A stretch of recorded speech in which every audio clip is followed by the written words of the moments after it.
Hello, my name is Matt Booth, speaker, coach, and author of a just released book, just released today, called Basically Incredible.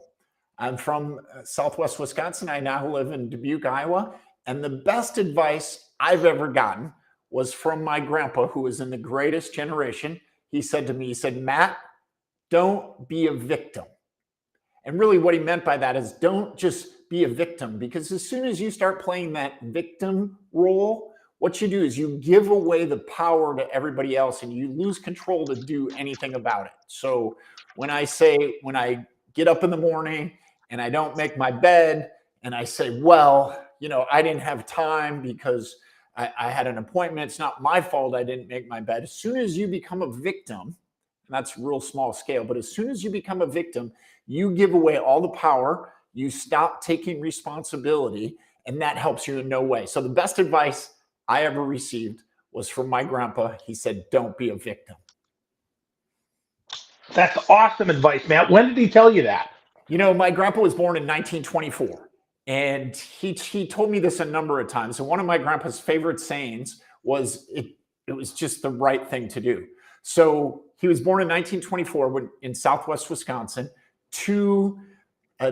which we're both from Wisconsin, but he was born to a lead miner, an alcoholic, abusive lead miner. So my great grandpa would work in the lead mine, and he would come home, he'd get his paycheck, and he'd give the paycheck, and he'd take great grandma up to the store, they'd get a few groceries, and then he would disappear. And so when my grandpa went to school, he took this little .22 rifle that I still have hanging in my office, and his job was to shoot a squirrel or a rabbit or a pheasant or anything on the way to school or on the way back. Because if he didn't, they didn't have very much to eat in their house. They were so poor, when he went to go to first grade, they didn't let him into first grade because he didn't have any shoes. If you can imagine this, and this was during the Depression. I mean, we have so many comforts and we take so much for granted. And I talked to people, and my grandpa told me this, and I thought he was kidding that he didn't have shoes. But I talked to other people that said he did not have shoes. And you think, don't they have a pair of hand-me-down shoes? Didn't the school have a pair? Didn't somebody? He did not. And it's just, I often think of that, and that little .22 just hangs in my office and reminds me of how easy we have it. And if I'm having a bad day or if I get down, I think about that and how we have so many comforts, and that makes us soft. And he said, don't be a victim. So he was out hunting when he was 17 in 1941. Okay, Phil, 1941, December 7th. I don't know if that rings a bell to you. That's D-Day. Sure. Okay. So he's out hunting with his buddy in that little .22, and they're hunting rabbits. They jump back in his buddy's car. Pearl Harbor, yeah. George French was his buddy. And they jump back in this car and turn on the radio, and it says the United States has been bombed at Pearl Harbor. They both looked at each other, Phil, and they said, where the hell is Pearl Harbor? They didn't even know. Now, and as you know, this probably the story with the Greatest Generation, or not wonderful. The next week he went and signed up for the Navy. And my grandpa was in the Pacific on a ship, and he was a gunner's mate. And his job was to shoot the kamikazes out of the sky before they hit the ship. And he said, Matt, the enemy would always fly directly out of the sun, so you couldn't see him. And his buddy was on a ship in the Pacific in their group, 2 ships away, and his buddy's ship got hit by a kamikaze and exploded. He didn't know for 6 months if his buddy was alive or dead until they met again. And I always heard these stories. My grandpa and I was always so proud. And I asked him one time, I said, Grandpa, it's so cool that you did this for your flag and for your country and for America. And I'm so proud to be part of the family. And he grabbed me by the neck one time, and he said, all of that stuff you're talking about for the country and the flag, he said, that's all a bunch of crap. He said, I was fighting for my buddies, and I was fighting to get back home. And he goes, and it was just the right thing to do. So that's a story, and that's in my book. That's one of my favorite old stories about my grandpa. And I have many, many stories, but he taught me not to be a victim, because as soon as you start blaming people, you give control away the situation, which you and I have talked about that before, Phil. You have to take responsibility for something, because then you can start to fix it. You can change it. But it's easy to look around our country and see people playing the blame game and saying, well, it's not my fault, I can't control it. So yeah. Wow.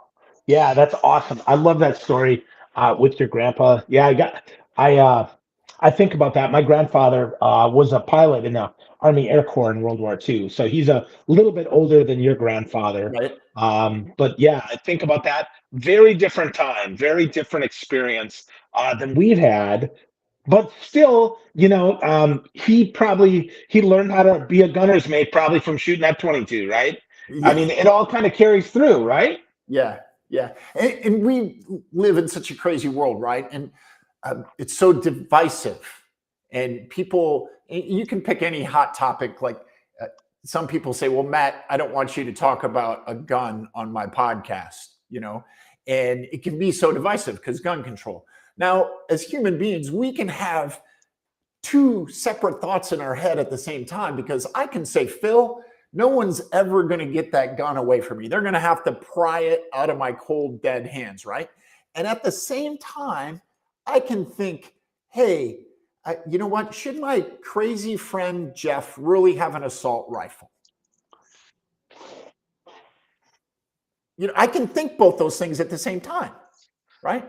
And to solve any big issues that we have, like gun control or the border or anything in politics or abortion, we need people with different views, different backgrounds to get together and be able to talk about issues and bring their wealth of knowledge to a table and then try to solve some problems. Because Phil, you and I don't agree on everything. And what fun would that be if we agreed on everything?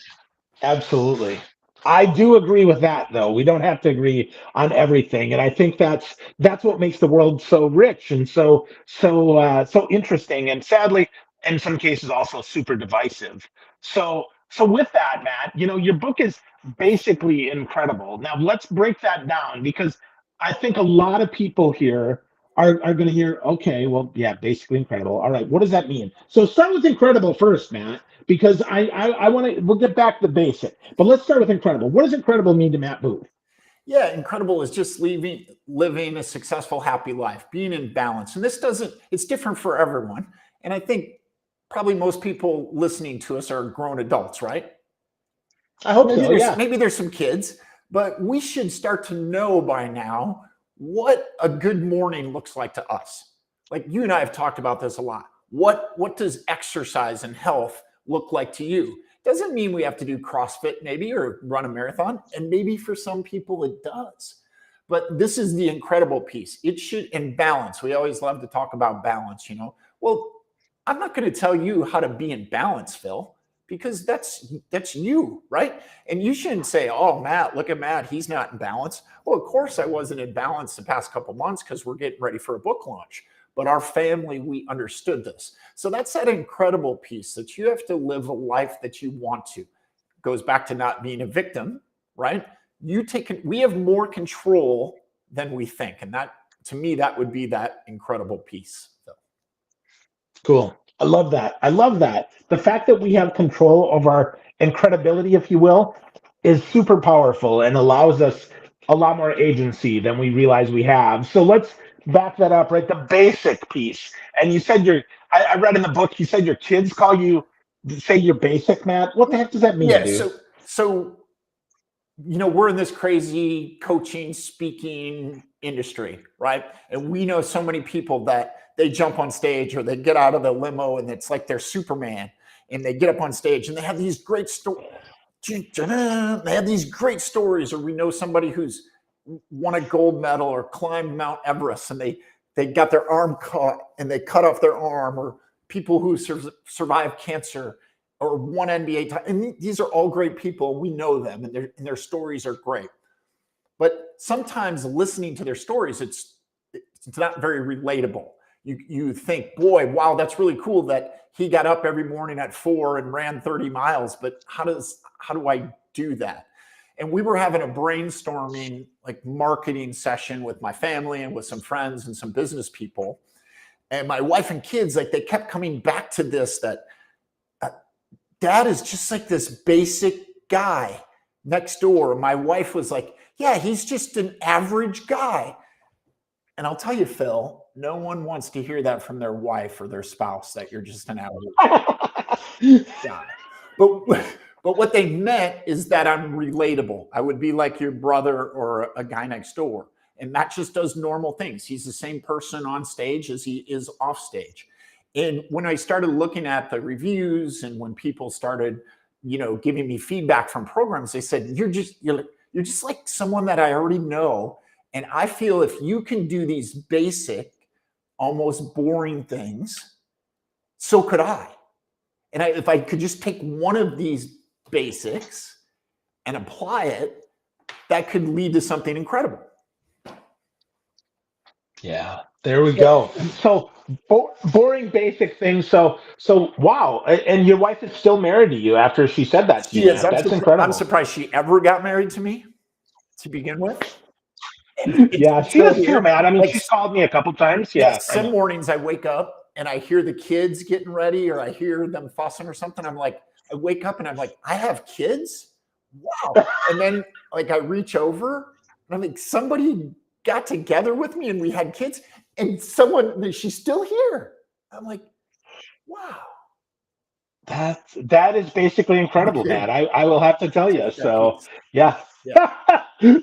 I love Well, that. I'll tell you, So Phil. Matt, I'll tell you. So yeah. for the past 25 years, I've been doing this speaking and traveling seriously. We've hit and worked in all 50 states.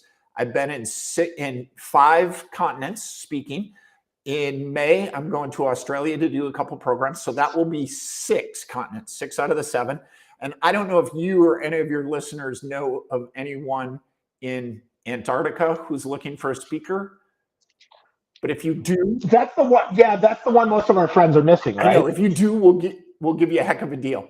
And I've been speaking from stages and listening to other speakers and business leaders from stages for the past 20, 25 years tell all of us we need to think outside of the Out of the box. Yeah. box. Well, we've been thinking outside of the box so long and so much, we've forgotten the basics inside the box.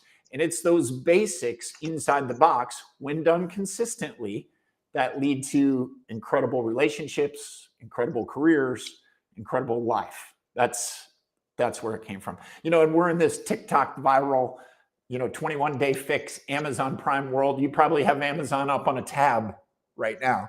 And that's where I want you to buy the book, Amazon. But like, this is the world we live in. And a lot of people say go back to basics, which is fine. But I like to say go forward to the basics, because you can't go back to something that you've completely forgotten or back to something that you didn't know to begin with.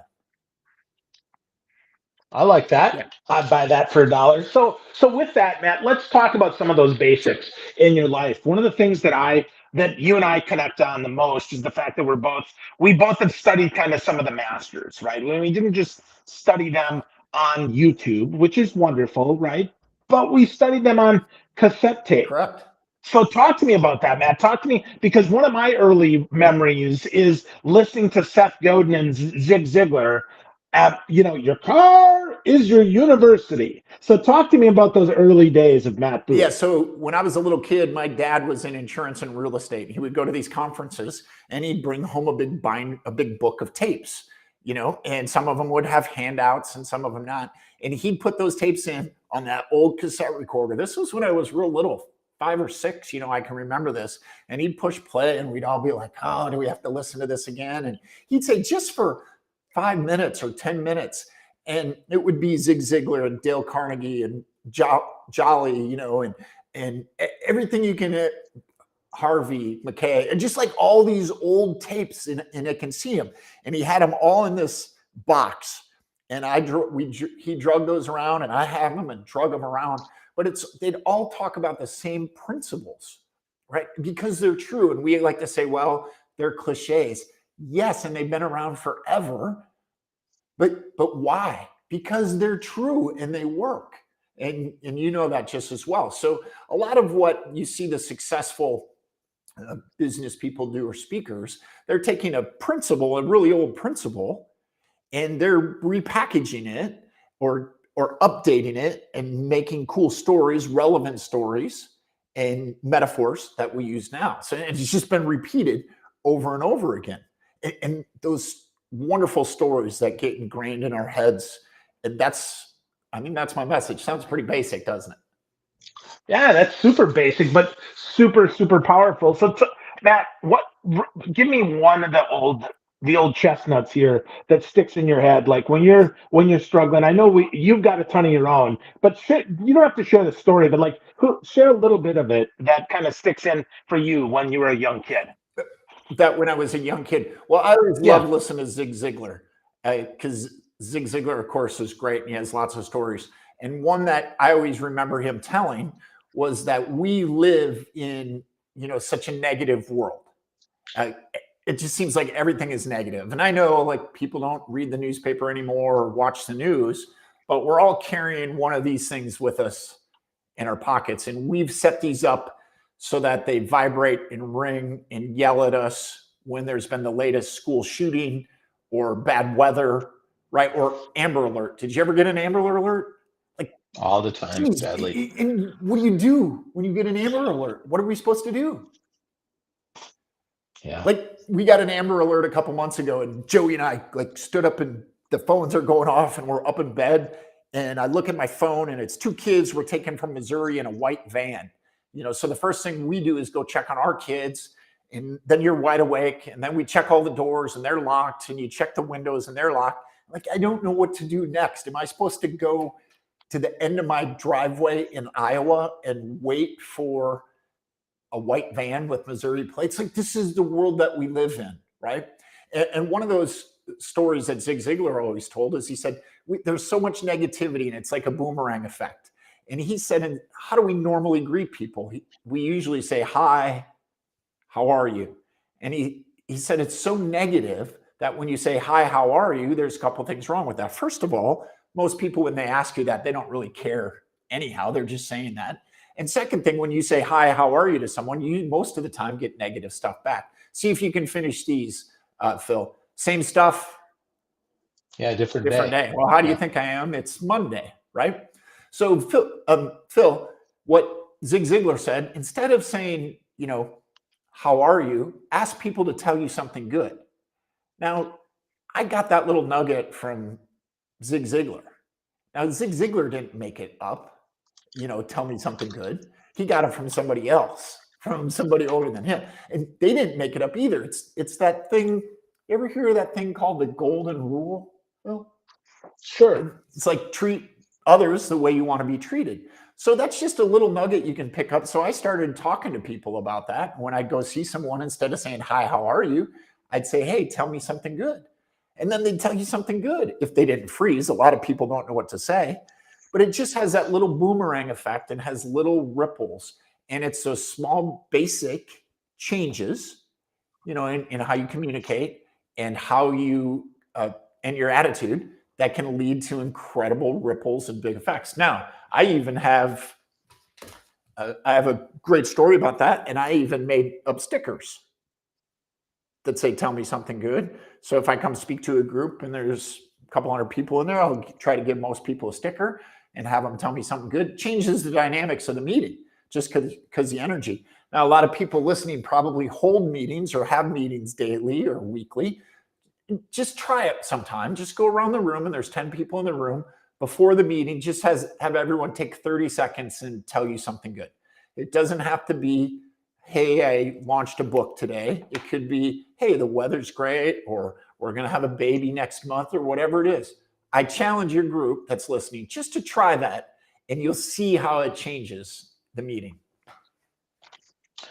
Basic thing, but super, super duper good, and changes the focus of the meeting as well. Tell me something good. I like that, and I think that's a good reframe for things. So, Matt, with that, again, lots of stuff inside the book, and basically incredible. What is one thing in there that maybe as you're doing the research and doing the work is there anything that surprised you about the thing? Like, oh, I didn't even think about this, or wow, this is even more than basically incredible. This is completely incredible. Yeah, so I think something that surprised me when I started uh, working on the book and getting it out was how this idea of being basically incredible seemed like new content for people. And it's not really. It's content that's been around forever. There's nothing new under the sun, but people are like, wow, how cool. So one example would be, if I ask an audience, I remember it being at Elvis's amphitheater in Memphis. He has this big, beautiful amphitheater. I was standing in front of 400 of the best real estate agents in the country. Okay. These are the top salespeople, some of the top salespeople in the world, right? And I asked the group, I said, what's the fastest way to get someone to like you? And it was like the most awkward 2 minutes and 27 seconds I've ever stood on a stage. It wasn't awkward for me, Phil. It was awkward for the 400 real estate agents because no one could answer. And then they started answering, and they started answering things like listen to people, give them money, buy them some food,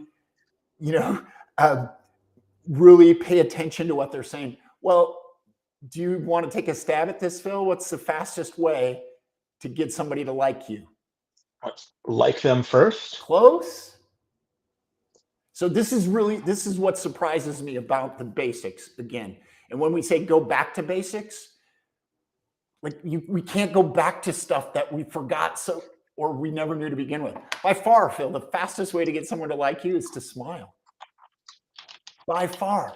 And of course we know this, but it's like not in our head. So I can be in a room with 200 or 2,000 people and I can ask them that. There might only be a couple people who actually get the answer right.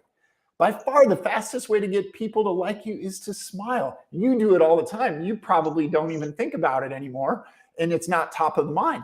But in this world, when we go around and go to hotels and restaurants and gas stations, and they're, they don't have enough people to work, they're not even thinking about smiling. I mean, and sometimes as consumers, we don't even care. We just want to be like, can you just stir the frickin' McFlurry and pass it out the window? Like, I don't give a crap if you smile or not. You have a McDonald's whose ice cream machine works? That's not fair, Matt. That's not right, is it? That's not right. But you see, this is what really surprises me. It's just those basics, those basic principles and strategies that it seems like we've forgotten, or we need, as our buddy Jason Kotecki says, sometimes he thinks he's a professional reminder or I don't know if that's a word, but that's kind of how he says it. And I remember when he said that, that's like what we do. And it's surprised. That's what shocks me continually as I go around the world and our country and give programs. It's those basics. Yeah, I like that. I think that's a wonderful reminder or yourself there, sir. Yeah. So with that, right? Life. My grandma always used to say, Matt, that life isn't always flowers and sausages, and what she meant is life isn't always perfect, but life is what you make of it. But sometimes we get hit with some negativity here, and one of the things that I love most about your book, about basically incredible, is navigating the negativity. You have a section on that, Matt. So when we get to the tough parts, help me out here, help our listeners out here. How do we navigate that negativity? Yeah. So the first principle that I really like to talk about is no one can be positive 100% of the time. So don't put that pressure on yourself. Now, I know, Phil, you seem to be positive most of the time. I seem to be positive most of the time, but I'm not.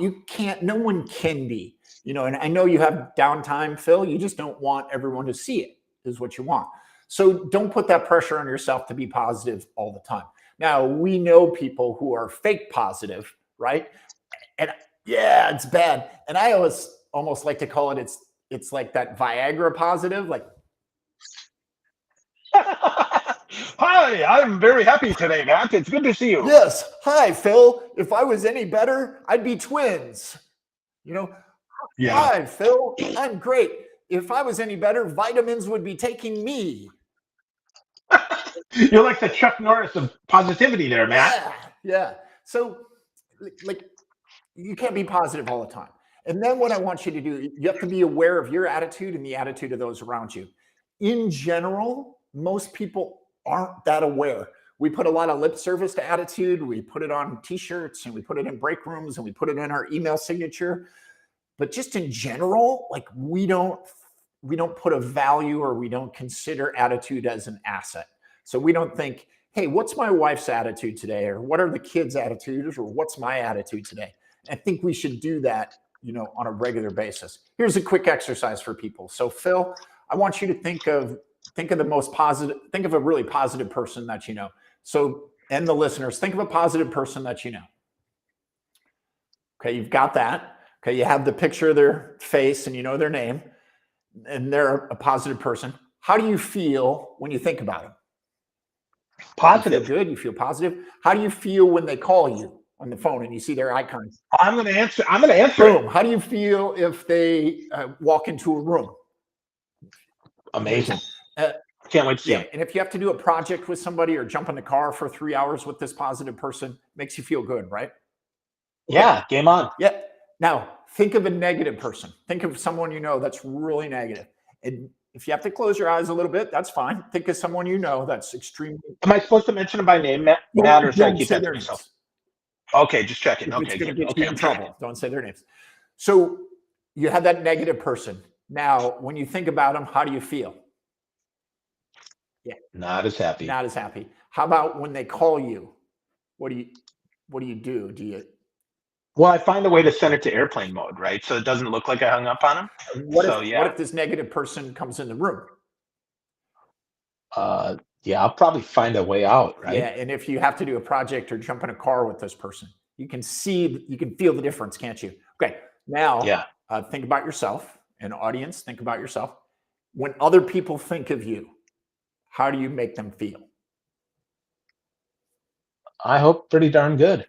Yeah, and when you call people, and they see your icon, how do you think you make them feel? Yeah. Okay, so but isn't this a good exercise? Well, let me ask you that a question a different way. Do you get sent to voicemail a lot? Do you feel that way? You're calling me out here, Matt Booth. And if you walk into a room, how do you make others around you feel? This is just something I want you to consider. And we know anybody can bring joy into a room, don't we? Some people, when they walk in, some when they leave. So, and if you have to do a project with somebody or jump in a car for 2.5 or 3 hours, how do you make them feel? So we often love to say big slogans from Zig Ziglar, like it's not your aptitude, it's your attitude that determines your altitude, right? Or attitude's like a flat tire. You don't go anywhere until you change it. We like to say all this stuff, but when it comes down to it, we don't really consider and think about the value that our attitude brings or somebody else's. So you have to be aware of it. Then you have to be responsible for it. So attitude is a skill. And if it's a skill, it's like anything else. You can get better at it. It's like pounding a nail is a skill. If you practice it enough, you can get better at it. The same as anything we can do. I really think attitude is a skill. And then you have to navigate, set up a plan and navigate towards the good pieces of your life, like people and events, and then try to steer away from the negative. Now, you can't do it all the time, but if you've got a real, maybe an aging parent that you have to take care of and they're extremely negative because they're in a lot of pain, maybe try to spend an hour with them if you can, rather than 6 hours. I mean, this sounds horrible, doesn't it? But you got to make a plan to navigate that negativity, because if you're not going to defend your own attitude and protect it, who will? Who's going to, Phil? Yeah, nobody. Of course. Yeah. And then if you can't defend your own attitude, how are you going to be able to help your spouse when they get down, or your kids or your family members or friends? So it's important that you have to say, okay, here's my plan to stay mostly positive. And I'm going to do this not just for me, but so that I can help my wife or my spouse when she gets down, or my kids. Yeah. Well, that gets back to your first point from Grandpa, Matt. Don't be a victim, right? Take responsibility for our own attitude. Recognize that attitude is an asset that we have. It's a skill that can be developed and that we're responsible for it. So I love that, Matt. If there's one other thing here before we send people to mattbooth.com to get a copy of Basically Incredible, what else would it be, Matt? What else would you like to empower our listeners and viewers with? Yeah, so it's a little bit like navigating negativity. And I will tell you that these devices, okay, so if you think about the basics of communication, Phil, remember when we learned about the basics of communication? Like we're senders, right? And then you have a message. And then what's the channel? Is it, what's the means? Is it speaking? Is it writing? And then we have a receiver. And then we give feedback. Like those are the basics. And people have read those in the books forever, speech and communication and all this stuff. All this is, right? This is a crazy cell phone. This is amplified the channel. This is a different channel than we used to use writing snail mail. Okay. And, my dad would be like, well, you had a TV when you were a kid. And I used to have to yell at you to get off your TV. Is it that much different than the video games now for the grandkids? And I'm like, yeah, we had TVs, Phil, but we couldn't take them in the kitchen with us. Or put the TVs in our pockets, or we couldn't take them in the bathroom with us, right? So it's a different channel, and we have to navigate that. But I'm telling you that these things and I'm in on this too, they're turning us into morons. So we need to figure out a way, and you need to have a plan to use this device, use this channel, don't let it use you. So an example is when I get home from work, if I have this in my pocket and I sit down with our son Graham to play Sorry, because we love to play Sorry and checkers. If we're playing Sorry or checkers and that phone in my pocket vibrates, what do I want to do beyond anything in the whole world? Answer it. I want to answer that freaking phone while I'm playing checkers with my son. And we know what's important. But these are addictive. It's the dopamine. It's that thrill. So you got to get a plan. So when I get home, and I don't do this all the time, but I'm really trying to make a habit of this. I set that in my home office. That doesn't mean I don't go check it, because I do go in and check it. But I'm telling you, you got to make a plan. You got to know how much screen time you're using, how much time your kids are using. I'm not here to say, this isn't evil. It's just a channel, but the way we're using them, it's turning us into morons. And you got to get a plan to use this. Because if I don't set that down in the home office and I'm talking to my son and he might be like, Dad, I was talking to this other kid today, and then my phone vibrates, I'm going to grab the dang thing, because that's what they programmed us to do. And it's that dopamine, right? So I would say that's a big thing, because they're not going anywhere. I'm in on this too, because we all have them. But it's getting a plan. It's figuring out a way to navigate this, or controlling this channel, because if we don't, it's going to control us. Yeah, don't be a victim to the channel. Take control of it. Great suggestion, Matt. So the book is basically incredible, and it's more than basically incredible. It's really incredible. I love the book. I endorse the book. Matt gave me an early copy in PDF form. I'm super excited for you. Today's launch day. So if folks are listening, I encourage you, friends, go to Amazon. You can put in Basically Incredible, Matt Booth, or go to mattbooth.com, mattbooth.com. Get to know Matt, get some more of his Mattitude, and learn how you too can be basically incredible. Matt, always a pleasure, brothers. Thanks so much.